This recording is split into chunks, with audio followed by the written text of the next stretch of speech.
सूर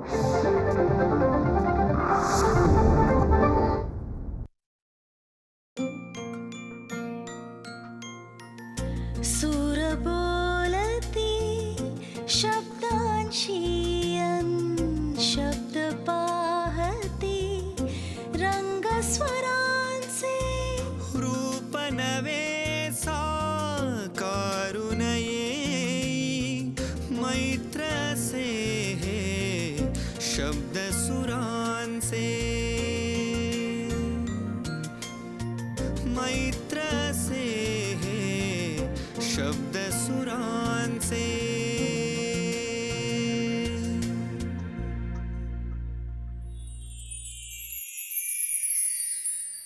उदय भवाळकर भारतीय शास्त्रीय संगीतातील ध्रुपद या अत्यंत वैशिष्ट्यपूर्ण अशा गायन शैलीचे प्रतिनिधी उदय भवाळकर. ध्रुपद गायकीतलं एक फार महत्त्वाचं नाव. उदय भवाळकरांची शास्त्रीय संगीताच्या अभ्यासाची सुरुवात त्यांची मोठी बहीण मीना भवाळकर यांच्यासोबत उज्जैन इथल्या माधव संगीत महाविद्यालयात झाली. 1981 मध्ये त्यांना मिळालेल्या उस्ताद अल्लाउद्दीन खान संगीत अकादमीच्या शिष्यवृत्तीने भोपाळ इथल्या ध्रुपद केंद्रात त्यांनी ध्रुपद गायकीचं रीतसर प्रशिक्षण घ्यायला सुरुवात केली. ध्रुपद या अनवट पण विवक्षित अशा गायकीच्या प्रती त्यांची गोडी आणि ओढ वाढतच होती. पुढे मुंबईत त्यांनी उस्ताद जिया फरीदुद्दीन डागर आणि रुद्रवीणावादक उस्ताद जिया मोईनुद्दीन डागर यांच्याकडून ध्रुपद संगीताचं सखोल प्रशिक्षण घेतलं. ध्रुपद या अध्यात्माच्या जवळ जाणाऱ्या गायन शैलीला स्वतःत रुजवून घेत आणि रसिकांना या गायकीच्या आनंददायी वर्षावात भिजवून घेण्याचा आनंद उदय भवाळकर गेली अनेक वर्ष देत आहेत. 1985 मध्ये भोपाळमध्ये पहिला कार्यक्रम सादर केल्यानंतर देश विदेशातील सर्व प्रतिष्ठित कार्यक्रमांमध्ये त्यांचा सहभाग झाला. तानसेन समारोह, सवाई गंधर्व महोत्सव, हरवल्लभ संमेलन, सप्तक, श्रीराम शंकरलाल समारोह, ITC संमेलन, विवेकानंद जयंती कोलकातामधलं हे संमेलन अशा अनेक महत्त्वाच्या संगीत महोत्सवात त्यांचे ध्रुपद सादर झाले आहे. आकाशवाणी, दूरदर्शन तसंच अनेक प्रायोगिक चित्रपटांमध्येही उदय भवाळकर यांनी ध्रुपद शैलीतील गायन सादर केलं आहे. 1990 पासून Europe, Britain, USA, Canada, Africa, Singapore, Israel, Bangladesh अशा अनेक देशात त्यांचे सांगीतिक दौरे झाले आहेत. भारत आणि परदेशातील अनेक महत्त्वाच्या कंपन्यांनी त्यांच्या कॅसेट आणि CDचं प्रकाशन केलं आहे. राष्ट्रीय शिष्यवृत्ती फेलोशिप आणि 2001 मध्ये मध्य प्रदेश सरकारचा राष्ट्रीय कुमार गंधर्व पुरस्कार आणि रझा पुरस्कार दिल्ली 2006 अशा पुरस्कारांनी त्यांना गौरवण्यात आलं आहे. सध्या पुणे इथं स्वरकुल या त्यांच्या निवासस्थानी तसंच ITC संगीत रिसर्च अकॅडमी कोलकाता आणि बंगाल संगीत परंपरा ढाका तसंच आवर्तन गुरुकुल पुणे इथं ते ध्रुपद गायनाचं प्रशिक्षण देत आहेत. असे हे ध्रुपद गायकीला वाहून घेतलेले आणि त्या गायकीचंच निर्मळ अंतरंग जणू धारण केलेले कलाकार उदय भवाळकर.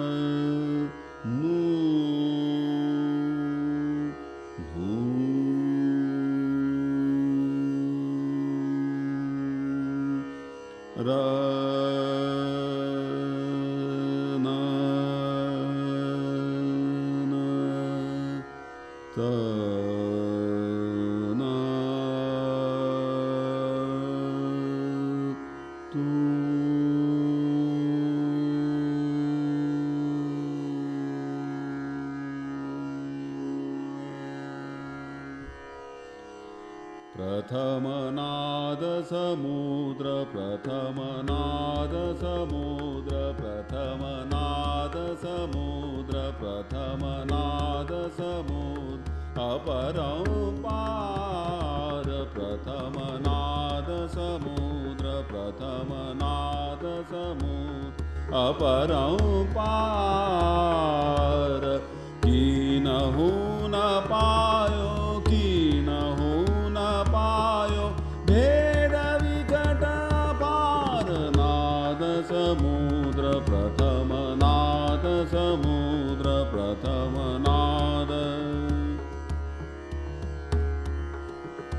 नाद समुद्र अपरंपार प्रथम नाद समुद्र प्रथम नाद समुद्र प्रथम नाद समुद्र अपरंपार प्रथम नाद समुद्र अपरंपार कीनहु न पायो कीनहु न पायो भेद विकट अपार नाद समुद्र प्रथम नाद समुद्र प्रथम नाद समुद्र प्रथम नाद समुद्र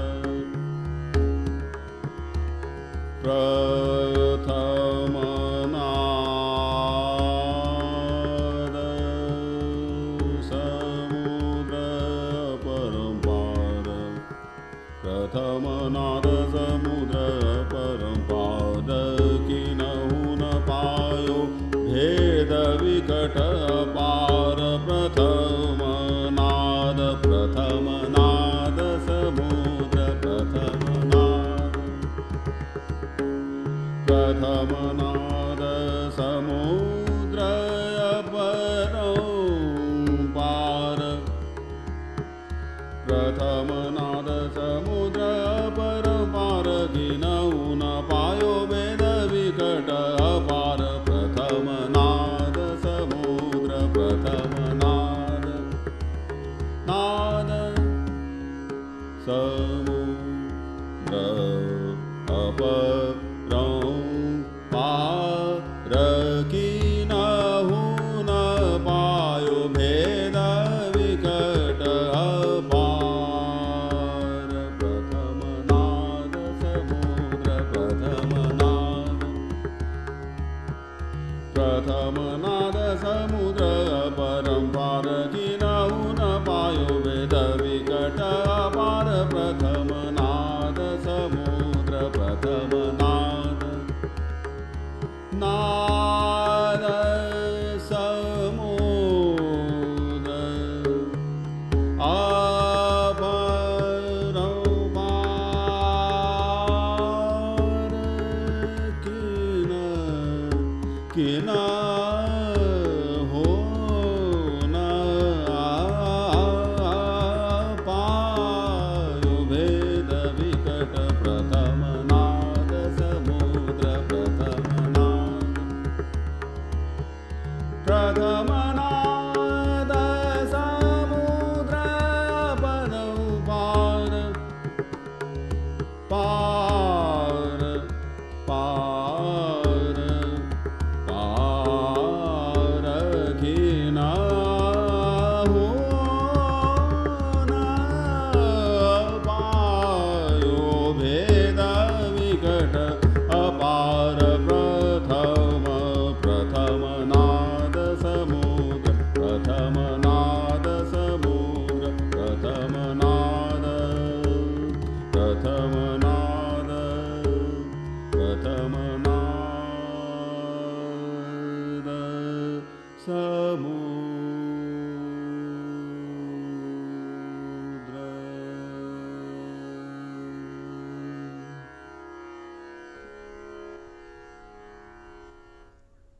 प्रपात जैसा गिरीत कोसळे प्रपात जैसा गिरीत कोसळे मृदुंग बाजे दंग होऊनी रुद्र बीन झंकारून उठता त्रिभुवन डोले सामगायनी त्रिभुवन डोले सामगायनी. रसिक हो, शब्दसुरांच्या आजच्या मैफिलीमध्ये संगीताची गंगोत्री ज्याला मानली जाते अशा ध्रुपद गायकीविषयी, त्या ध्रुपद गायकीचं मर्म उलगडण्यासाठी आपल्यासोबत आहेत सुविख्यात ध्रुपद गायक उदय भवाळकर. उदयजी, आपलं स्वागत आहे कार्यक्रमात. धन्यवाद. त्यांच्याबरोबर पखवाज साथीला आहेत प्रताप आवाड आणि तानपुऱ्यावर साथीला आहेत मेघना भवाळकर. उदयजी, सुरुवातीलाच जे आपण ऐकवलं संगीत आम्हाला अक्षरशः सामगायन ऐकत आहोत आपण असा भास झाला.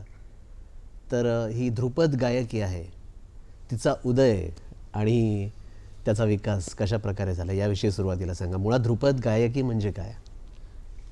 असं मानलं जातं की जेव्हा आपल्याकडे फार पूर्वी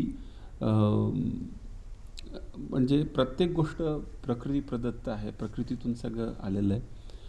पण जेव्हा आपल्याकडे संस्कृत मंत्रोच्चार आणि एक प्रबंध गायन जे एक आणि सामवेद आणि या वेदांच्या जेव्हा ऋचा गायल्या जायच्या त्या मंत्रोच्चार, तर त्या मंत्रोच्चारातूनच ध्रुपद गायकीचा जन्म झालेला आहे. बरं. तर सामवेद याचं मूळ मंत्र मानलं जातं आणि मग हळूहळू ऋषीमुनी लोकांनी त्याच्यात खूप काम केलं आणि जेव्हा राग निर्मिती झाली आपल्या देशात भारतात, तेव्हा राग निर्मिती झाल्यानंतर बहुतेक ध्रुपद ही पहिली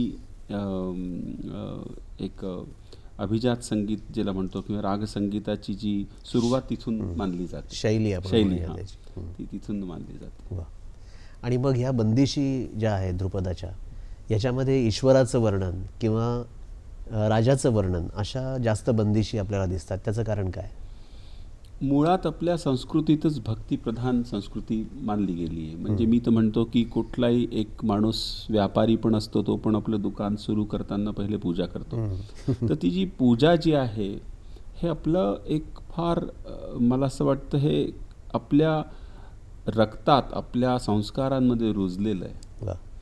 तर ती जी पूजा जी आहे, जो एक भाव असतो, जी एक श्रद्धा असते, त्याच याच्यातून म्हणजे त्या समर्पणातून आपल्याला हे गायन रागसंगीत आहे किंवा दुसरे जे संगीत प्रकार जे असतात, तर त्याच्यात हे एक महत्त्वाचा भाग आहे. तर आणि पूर्वीचा जो काळ होता तो भक्ती काळ आपण ज्याला म्हणतो, किंवा लोकांकडे जास्त गोष्टी नव्हत्या, तर त्यामुळे ते लोक आपलं जे काही आहे ते भक्तीतून व्यक्त करायचे. आणि त्या कारणामुळे आणि गायन जे आहे ते ज्या काळात ध्रुपदचं सगळं म्हणजे ध्रुपद वाढला किंवा ध्रुपद उत्पत्ती विकास झाला, तेव्हा काय झालं की तेव्हा जो आजूबाजूला जो काही वातावरण होतं, सामाजिक परिस्थिती म्हणा, लोकांची मानसिकता म्हणा, त्या मानसिकतेतून, त्या सामाजिक अवस्थेतून ही जी निर्माण झालेली गायकी आहे ही अशी आहे. तर त्याच्यामध्ये काय व्हायचं की ध्रुपदमध्ये म्हणजे जसं आलापीला एक खूप मोठा भार आहे त्याच्यात, म्हणजे स्वरांचं खूप लक्ष देऊन तंबोरा ऐकायचा खूप, आणि वारंवार ते स्वर गात राहायचे. कारण आपल्याकडे म्हटलं गेलं आहे की जसं तुम्ही एक मंत्र किंवा एक स्वर वारंवार गाल तर त्याची, आणि ते का असतं की ते तुम्ही त्याच्यात समाविष्ट व्हा, ते तुम्ही एकरूप व्हायचं. तर तेच याचं कारण होतं. आणि मग परिस्थिती बदलत गेली, तर त्यामुळे मग सगळे दुसरी गायकी आली आपल्या देशात. दुसरी गायकीचं निर्माण झालं अलीपेक्षा म्हणेन मी, की दुसरी गायकी त्या ध्रुपदातूनच बरंच काही घेऊन असं.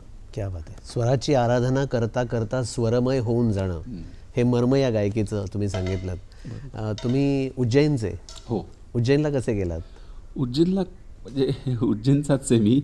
तर ॲक्च्युली माझं कुटुंब हे मध्य प्रदेशातलं आहे उज्जैन, आणि उज्जैन, इंदोर आणि ग्वाल्हेर त्या भागात महाराष्ट्रीयन लोक खूप आहे पण पूर्वापासून. तर माझ्या बाबांनाही माहीत नव्हतं आम्ही कुठून आलो नेमके आणि कुठल्या साली आलो, किती 300-400 वर्ष तर सहज झाले, कारण माझ्या आजोबांचाही जन्म किंवा पणजोबांचाही जन्म मध्य प्रदेशचा आहे.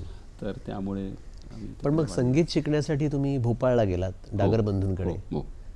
ते कसं काय घडलं आणि संगीताची काही पार्श्वभूमी घरामध्ये होती? उज्जैनला मी ग्वाल्हेर संगीत, ग्वाल्हेरचं एक ग्वाल्हेर घराण्याचं एक गायनशाळा होती, माधव संगीत महाविद्यालय. कारण उज्जैन आणि ग्वाल्हेर हे शिंद्यांचं शासन होतं आणि इंदोरला होळकरांचं.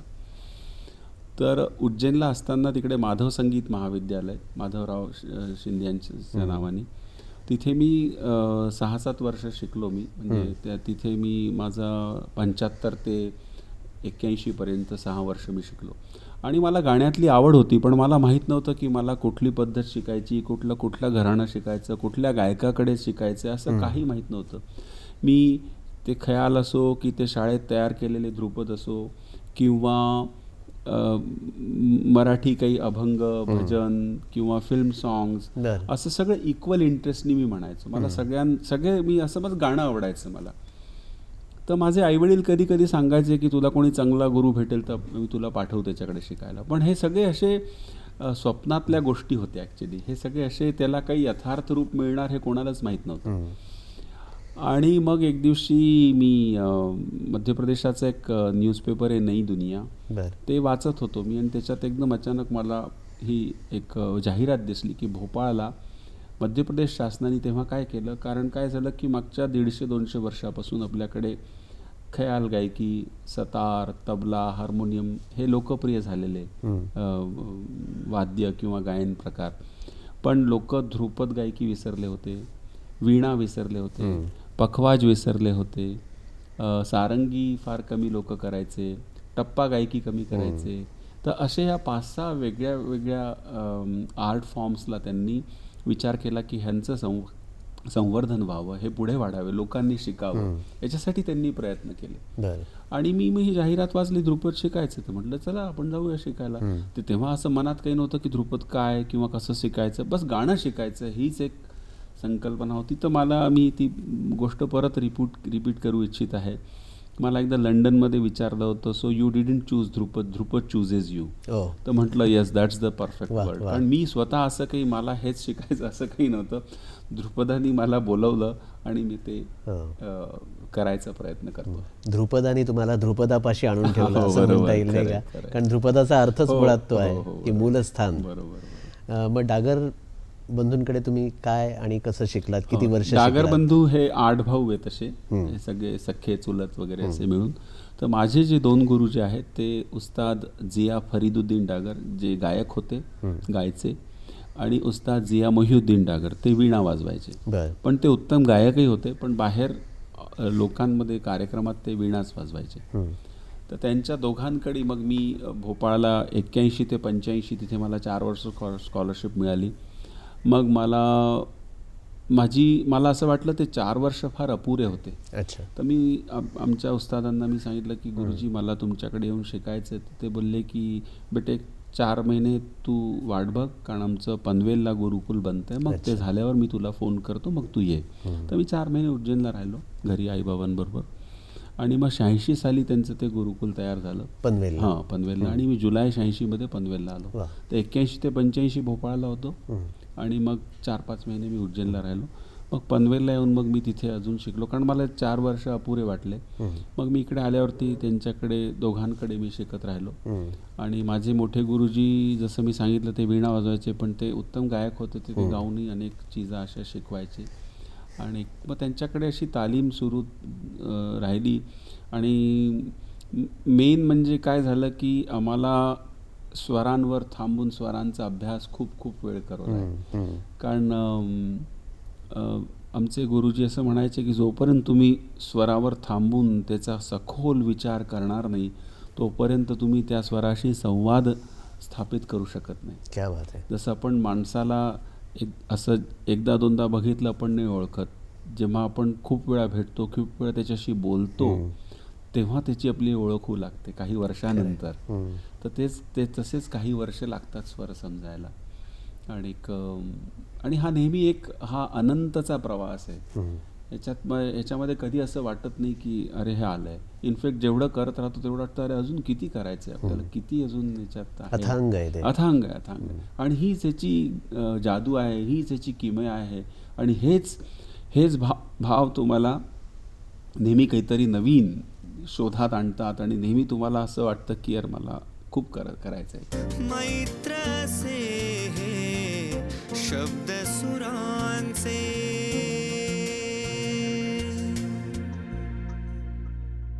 मग तुम्हाला इथे आल्यानंतर काय स्वतःचा शोध लागला, किंवा एखादी बंदिश जर आम्हाला सांगितली त्यांच्याकडे शिकलेली? हो, त्याच्यातून काय तुम्हाला त्यांनी अनेक बंदिशी शिकवल्या मला. खूपच म्हणजे बऱ्याच बंदिशी शिकवल्या. अनेक बंदिशींपेक्षा आमच्या गुरुजींचा जो कल जो असायचा तो बेसिकली आलापीकडे जास्त असायचा.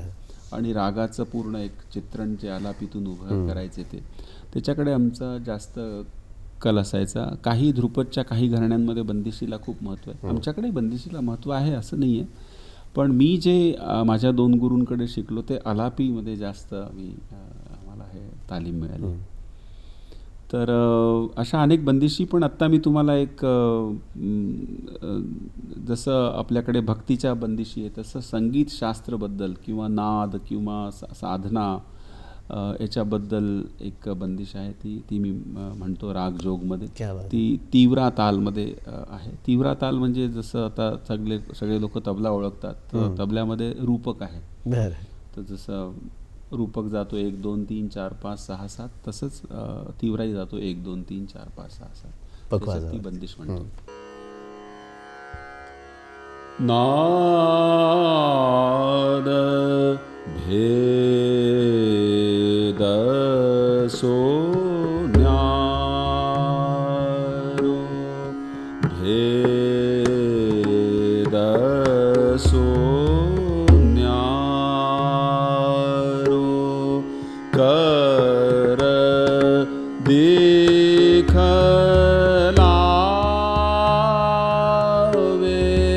जो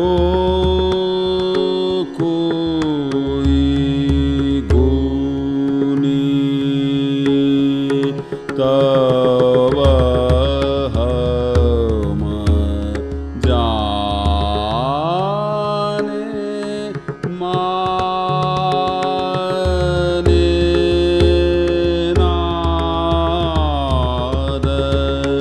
जाने माने नाद भेद सोन्या.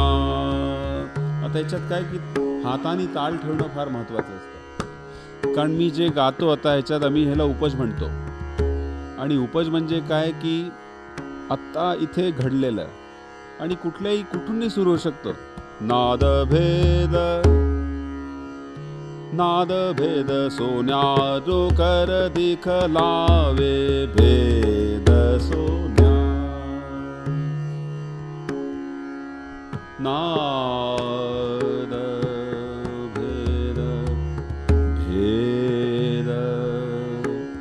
भेद सोन्यारो कर दिखलावे.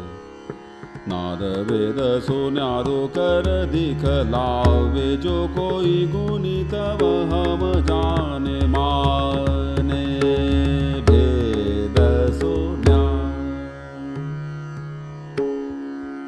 नाद भेद सोन्यारो नाद भेद सोन्यारो कर दिखलावे जो कोई गुनी तव हम जाने माने. नाद भेद सोन्यारो भेद सोन्या. आता हे चालतंय 4 5 6 7 1 याच्यात चाललेलं आहे. आणि याच्यामध्ये उपजमध्ये काय असतं, वेगळ्या वेगळ्या संकल्पना असतात. स्वरात्मक म्हणजे स्वर प्राबल्य होतं. नाद भेद सोन्यारो कर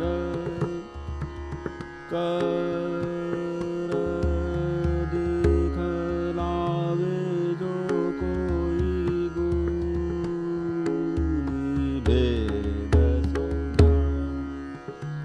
मग असे स्वरांचे वेगवेगळे प्रकार असू शकतात. मग रागात्मक, तर रागाची छवी समोर येते. नाद भेद सोन्यारो नाद भेद सोन्यारो भेद सोन्या. मग शब्दात्मक, त्याच्यात शब्द येतात. राग आहे, स्वर आहे, पण शब्द समोर दिसतील. नाद भेद सुन्यारो कर दिखलावे जो कोई गुनी तब हम जाने माने नाद भेद सुन्यारो कर दिखलावे जो कोई गुनी तब हम जाने माने नाद भेद सुन्यारो कर दिखलावे जो कोई गुनी भेद सुन्या. मग लयात्मक आता ही लय चालली. नाद भेद सोन्यारो कर दिखलावे जो कोई कर दिखलावे जो कोई गुनी तब हम जाने भेद सोन्या. आणि तालात्मक मी हे आता ही मात्रा चाललेली आहे. आता हे चालत राहील जोपर्यंत मी थांबवणार नाही. ही मात्रा सुटायची नाही आहे, ही ताल सुटायचं नाही. कारण तो पण काय होतं माझ्याबरोबर उपज करत असतो, तो पण गाणं वाजवायचा प्रयत्न करतो. नाद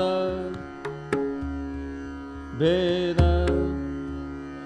सो न्या रो कर दिखलावे जो कोई गुनी तब हम जाने भेद सोन्या. नाद भेद सोन्या दुखर दिखलावे जो कोई गुनी तब हम जाने माने नाद भेद सो भेद सोन्या. या पद्धतीने आणि जोपर्यंत तुमची कल्पनाशीलता आणि इमॅजिनेटिव्ह तुमची जी प्रोसेस चालू आहे तोपर्यंत तुम्ही म्हणू शकता.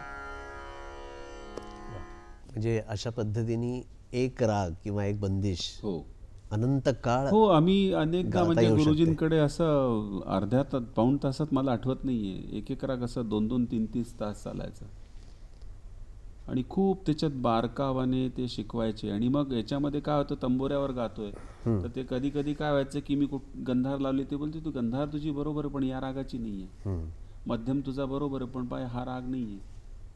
हा सगळा सूक्ष्म अभ्यास आलापीतून येतो. वा वा.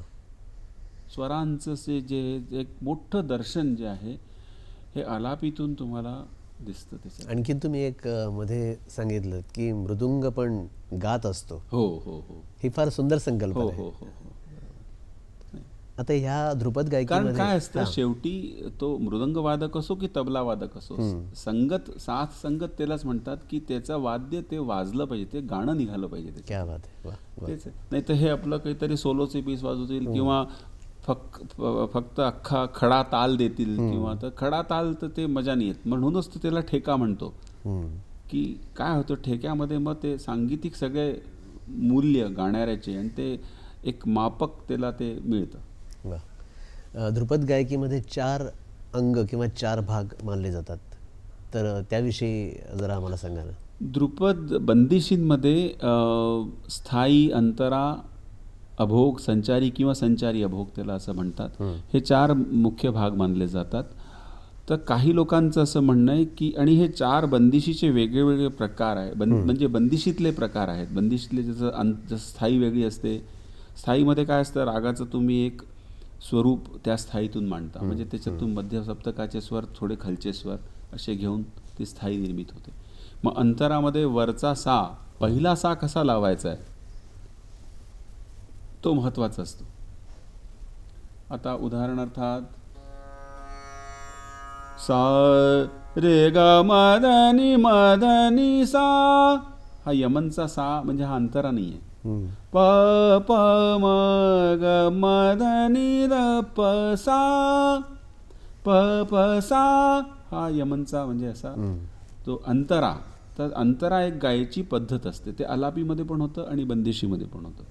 तर अंतरा एक म्युझिकल कॅरेक्टर आहे. वा. तसंच मग अभोग आहे आणि संचारी आहे. अभोगमध्ये म्हणजे तुम्ही मध्यस्वर आणि मंद्रस्वर ह्याचा एक संवाद स्थापित करता आणि संचारीमध्ये पूर्ण तुम्ही एक फिरवून येता, असं पूर्ण एक समापन करून येतात. वा. तसं पण काही लोक त्याला संचारी अभोग म्हणतात. तर वेगवेगळे मतमतांतर असू शकतात. पण हे 4 आणि बंदिश काय असतं की बंदिश आपल्या एक रागसंगीताची फार मोठी पुंजी आहे, फार मोठी एक धन आहे ते. कारण राग विस्तार करणं, स्वरांना शिकणं ह्याच्यात खूप वर्ष जातात. पण बंदिश काय की विद्यार्थी लवकर शिकतात आणि बंदिशीतून जे रागाचं एक सौंदर्य, जे राग शिकण्याचं एक मार्ग तुमचं सोपं होतं. आणि जितक्या तुम्ही बंदिशी शिकाल तेवढंच तुम्हाला अनेकदा मग ते राग असा मोठा पण वाटू लागतो. तर ध्रुपदमध्ये मग हे 4 भाग वेगवेगळे असल्यामुळे तो एक लांब असा बंदिशचा भागही लांब असतो. पण अनेक ध्रुपद असे आहे जे फक्त स्थायी अंतर आहे. हां. आणि शेवटी काय की तुम्ही 2 अंतरे गाताय की 10 अंतरे गाताय त्याच्यापेक्षा तुम्ही ते तुमची गायकी काय, तुम्ही काय प्रेझेंट करू इच्छिता, तुमची परंपरा काय, तुमच्या गळ्यातून काय निघतंय हे महत्त्वाचं ठरतं. मैत्रसे हे शब्द सुरांचे.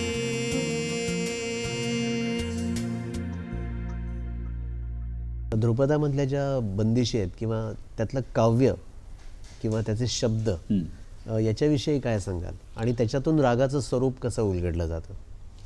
असं आहे की अनेक बंदिशी ज्या आहे त्याचं मला असं वाटतं की ते खूप सुंदर रागातून ते दिसतात. आता जसं एक देसीची बंदिश आहे, देसी रागमधली, बरं. ऊधो तुम जाए कहियो हरी पास, वा. तुम बिन कैसे फागुन मास. हा. आता हे कोण म्हणतंय? राधा म्हणते. राधा म्हणते कारण राधा ला कृष्ण समोर नाही तर ते उद्धवला म्हणतात. उद्धव जे कृष्णाचे सखा आहे, मित्र आहे, की उधो तुम जाए कहियो हरी पास, तुम बिन कैसे फागुन मास. वा वा. आता याची एक ही पण पद्धत आहे की उधो तुम जाए,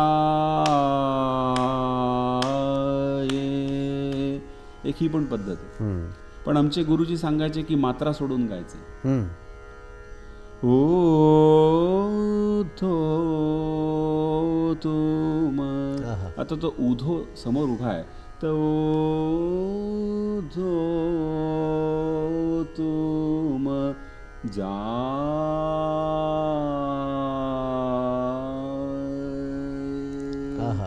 कहियो हरी पात. हरीची संकल्पना तिच्या मनात कसं आहे राधा, कहियो कहियो पण ती सांगते कहियो, हाच भाव आला ना. हरी पास तुम बिन कैसे फागुन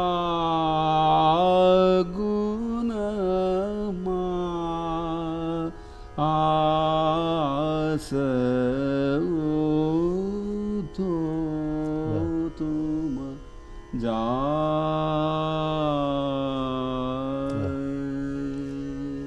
अशा अनंत त्याच्यातली जी एक अर्थता किंवा आग्रह आहे तो त्याच्यातून तर स्पष्ट होतो. अशा अनेक, आणि याच्यातून रागही दिसतो याच्यातून अशा. आणि हेच आपलं बंदिश बांधताना हे फार विचार केला पाहिजे की त्या शब्दांना न्याय मिळाला पाहिजे, त्या गायकीला तुमची जी रेपर्टोर आहे, तुमची जी पद्धत आहे त्याला तुम्ही साजेसं गायला पाहिजे. ते पण फार महत्त्वाचं ठरतं. उदयजी, ध्रुपद गायकी म्हटलं की मुख्यतः ग्वाल्हेर घराण्याचं नाव पुढे येतं. तर इतर जी घराणी आहेत त्या संदर्भात या गायकीचा विचार तुम्ही कसा करता किंवा ही गायकी त्या घराण्यांमध्ये कशी आहे? जसं आपण सुरुवातीला बोललो की आपलं रागसंगीताचं जे उगम ध्रुपद आणि तसंच खयाल गायकीचं जे गंगोत्री आहे ती ग्वाल्हेर घराणं, हे सगळेजण मानतात.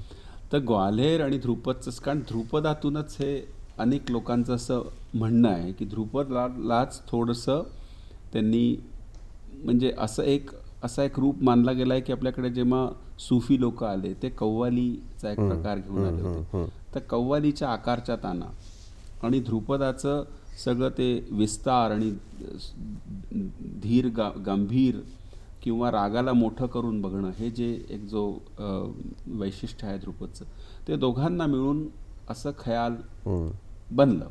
पण आता ते कितपत खरं आहे मला माहीत नाही, हे काही लोक असं मानतात. पण एनिवे, पण ध्रुपदचा संबंध ग्वाल्हेरशी तर आहेच खूप मोठा. पण तुम्ही जसं आता किराणा घराण्याचे जे फाउंडर होते बंदे अली खान साहेब, ते बंदे अली खान साहेब वीणावादक होते. तर ते बीनची गायकी पण ध्रुपद अंगाची गायकी. तर ते असं बारीक सूर लावणं, खूप मींडचं काम करणं, हे सगळं बीनमधून आलेलं आहे. तर हे किराणा घराणा पण तिथून सुरुवात झाला. मग आपण जाऊ जयपूरकडे. जयपूरचे अलादिया खान साहेब, अनेक लोक म्हणतात ध्रुपदी होते. ते त्यांनी ध्रुपदाच्या अनेक बंदिशमग खयालीत. आता काय की सामाजिक परिवर्तन आणि लोकांना काहीतरी खयाल गायकीमध्ये असं आणि वाटलं की आत्ता ध्रुपद जास्त झालेलं आहे, ह्याला काहीतरी बदलूया, किंवा लोकांच्या मनात अजून काही संकल्पना आल्या असतील म्हणून खयाल गायकी, किंवा ध्रुपदात त्यांना कमी वाटलं असेल काहीतरी. हे पण जसं मला लोक विचारतात, तर मला काही कमी नाही वाटत, मला मीच कमी वाटतो. मला कुठलाही फॉर्म कमी नाही वाटत. मला अनेकदा लोक विचारतात, तुम्हाला वाटत नाही का की खयाल गावं? म्हटलं नाही वाटत. मला ह्याच्यातूनच मुक्तता नाही मिळत अजून, कारण हेच करून अपुरं वाटतंय. आणि हे खरं आहे, इतकं मोठं याच्यात अभ्यास आहे करायला. आणि कुठल्याही फॉर्ममध्ये, फॉर्म छोटा नसतो, घराणं छोटं नसतं, माणूस छोटा असतो. आणि माणूस छोटा असतो तर तो काय, तो आपली जी काही कमतरता आहे तो घराण्यावरती लागतो किंवा त्या स्टाईलवरती करतो. असं अनेकदा ॲक्च्युली तो माणूस लहान असतो. तर आपली कुठलीही विद्या आणि कुठलीही आपली संस्कृतीत, ॲक्च्युली काय आपल्या संस्कृतीमध्ये मला असं वाटतं की आपली संस्कृतीचा कुठलाही, असं लोक म्हणतात ना आम्हाला की ध्रुपद तर बांधलेलं आहे, हे खूप रिजिड फॉर्म आहे. म्हटलं असं आता मी काय बोलणार, मर्यादा आहेत त्याला. तुम्हाला वाटतं तर वाटू द्या, माझं काही त्याच्यात मला तुमच्याशी तेवढंच प्रेम आहे, तरी काही हरकत नाही. पण काय आहे की आपली कुठलीही संस्कृती ही बांधण्यासाठी नाही आहे. आपल्या संस्कृतीतले कुठलेही कार्य जे आहे ते माणसाला बंधनमुक्त करण्यासाठी, सुटण्यासाठी. वाह, क्या बात आहे. आणि सुटका झाली पाहिजे त्याच्यात, हे फार महत्त्वाचं. तर हे कुठलाही गान प्रकार असतो, तर ध्रुपदमध्ये काही रिजिडनेस नाही, हे माणसांनी क्रिएट केलेलं आहे. फॉर्म खूप मोठा आहे आणि फॉर्म शेवटी माणूसच गातो, तर लोकांनी वेगळ्या वेगळ्या अंगाने केलेलं आहे त्याला. त्याच्यात आता काय तुम्हाला चांगलं वाटतं काय नाही वाटत, ते मलाही अनेक ध्रुपद गायक नाही आवडत, मलाही अनेक खयाल गायक नाही आवडत, मला काही खयाल गायक आवडतात, काहीच ध्रुपद गायक आवडतात, असे आहेत. त्याच्यामध्ये काही शैली आहेत का ध्रुपदामध्ये? पूर्वी बानी असायचं, म्हणजे आपल्याकडे जसे खयालची घराणी झाली, तर घराणीच्या पूर्वी बानी असायची. बानी म्हणजे तुमची वाणी, तुम्ही जे गाता ते. तर ते 4 बानी आपल्याकडे त्या चाललेल्या आहे: नोहारवाणी, गोहारवाणी, खंडारवाणी आणि डागरूवाणी. याच्या बाणींमध्ये वेगळे फरक आहे. आवाज लावायचा आणि बंदिशींचा किंवा लयकारी करायचं, वेगवेगळे काही फरक आहे त्याच्यात. ध्रुपदाच्या बरोबरीने कधी कधी शब्द ऐकू येतो धमार. तर धमार ही वेगळी पद्धत आहे गाण्याची की ध्रुपदाचंच एक अंग आहे? नाही, ॲक्च्युली ध्रुपदाचाच हा एक अंग आहे. पण ध्रुपदमध्ये काय आहे की ध्रुपदमध्ये वेगवेगळे विषय आहेत.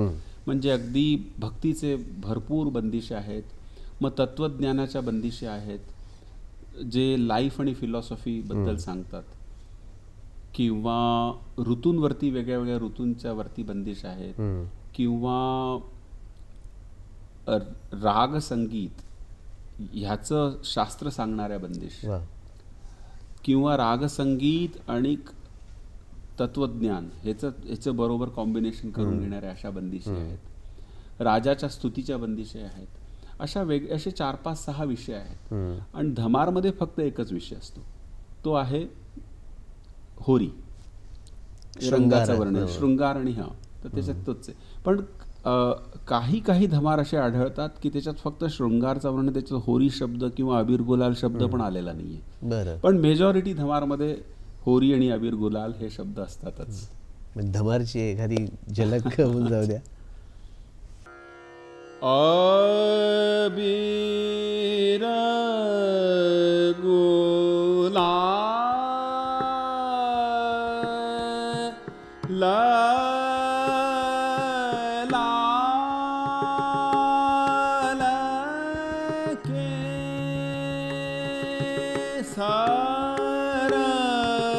रंग छिरकत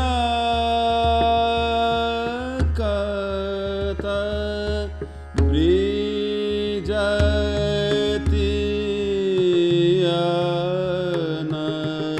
को हरि पकार के धाये धाये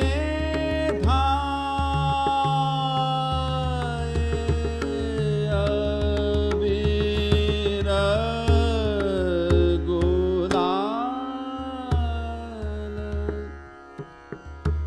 अबीर गुलाल लाल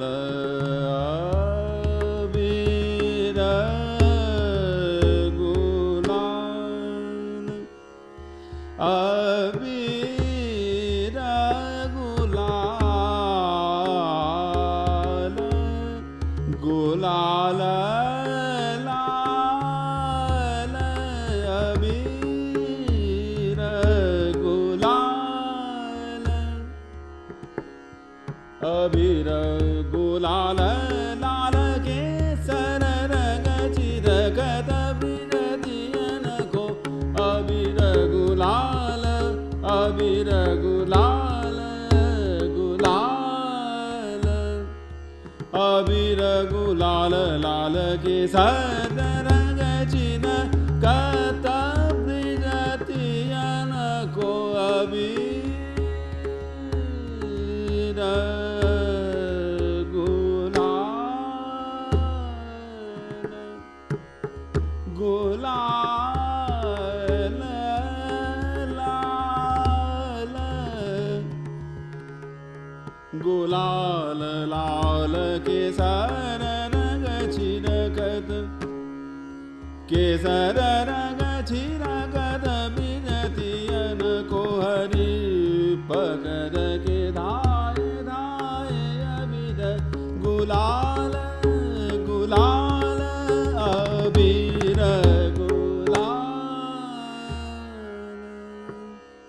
ही राग हमीर मधली धमार होती. सुंदर. मैत्र से शब्द सुरांचे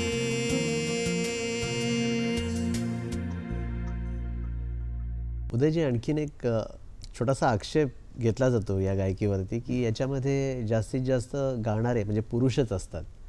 तर याचं काही कारण आहे का याच्यामागे? मला असं वाटतं की एक आपल्या देशात एक सामाजिक परिस्थिती अशी होती की जेव्हा स्त्रियांना गाणं शिकायला जाऊ नाही द्यायचे किंवा चांगलं नाही मानायचे.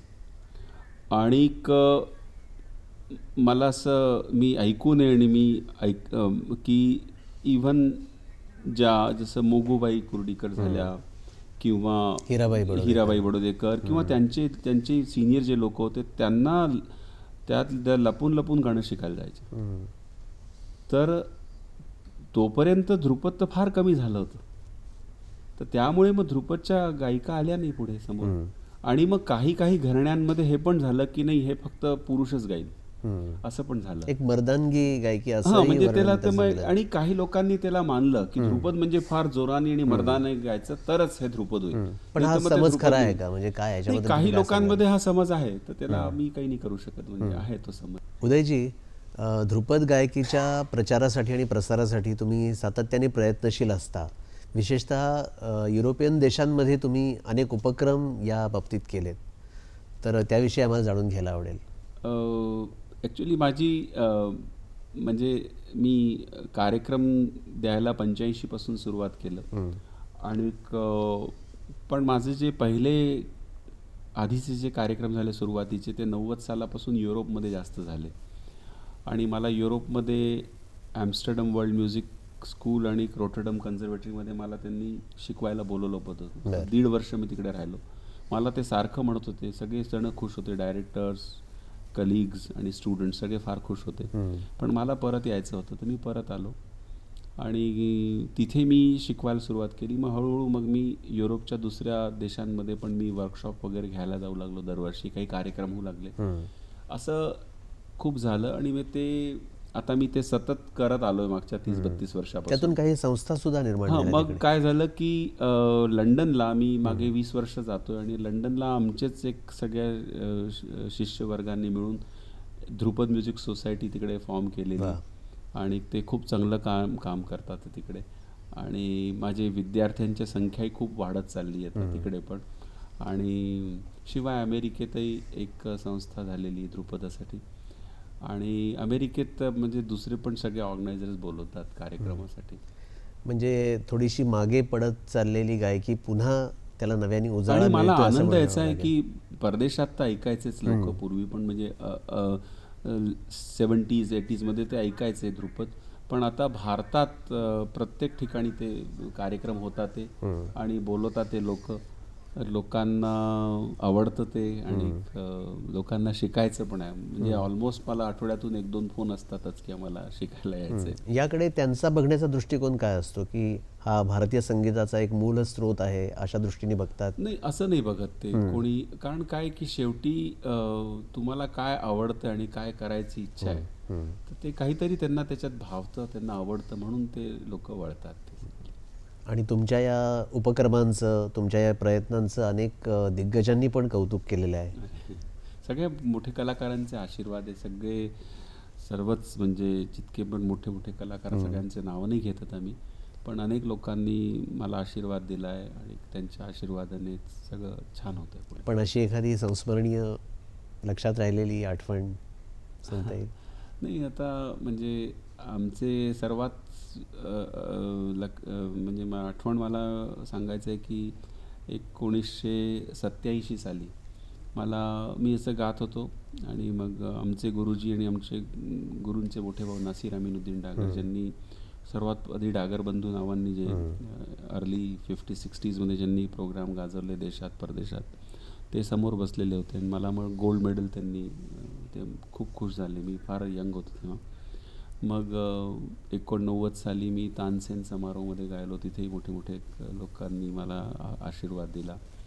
मग बाकी मग किशोरीताईंनी मी गात असताना समोरून ते उठून आल्या माझ्याजवळ आणि बोलल्या, असं झालेलं आहे. भीमसेनजी, अनेक लोक असे खूप लोक, रामनारायणजी, हरिजी, शिवजी, सगळ्यांनीच आशीर्वाद दिलेले.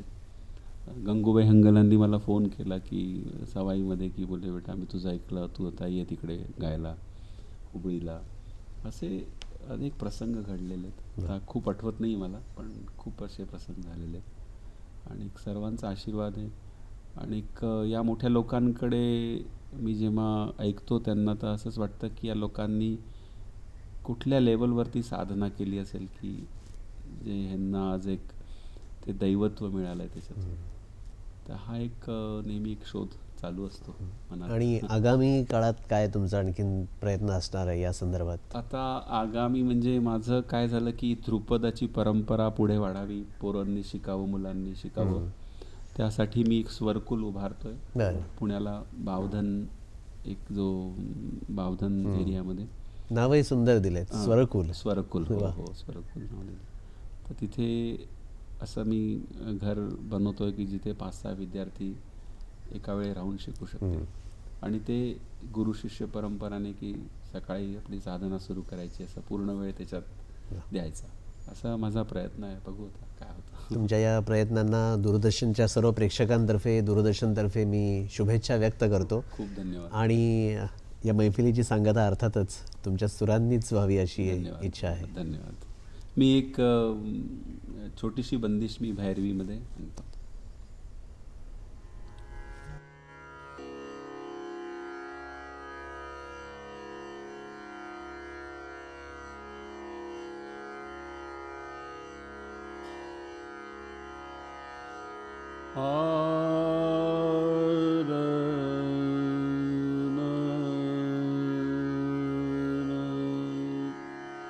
ते तरन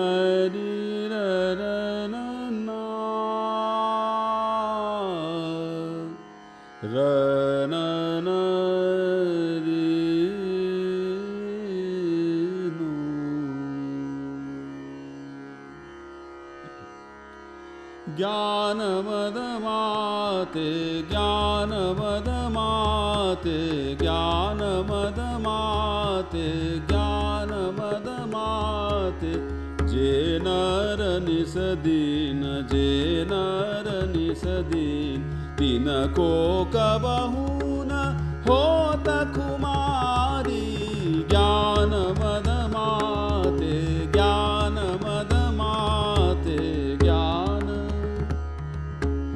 सत का प्याला सत का प्याला सत का प्याला भर भर पीवत सत का प्याला भर भर पीवत ध्यान धरत जाको ध्यान धरत जाको रहत जिया लागी ज्ञान मद माते ज्ञान मद माते ज्ञान ज्ञान मद माते ज्ञान ज्ञान मद माते मद माते जे नर निसदिन जे नर निसदिन ज्ञान ज्ञान मद माते ज्ञान ज्ञान मद माते मद माते मद माते जे नर निसदीन निसदीन ज्ञान मद माते जे नर निसदीन निसदीन तिनको कबहून होत कुमारी ज्ञान मद माते ज्ञान मद माते ज्ञान मद माते जे नर निसदीन तिनको कबहून होत कुमारी ज्ञान मद माते ज्ञान मद माते ज्ञान मद माते ज्ञान मद माते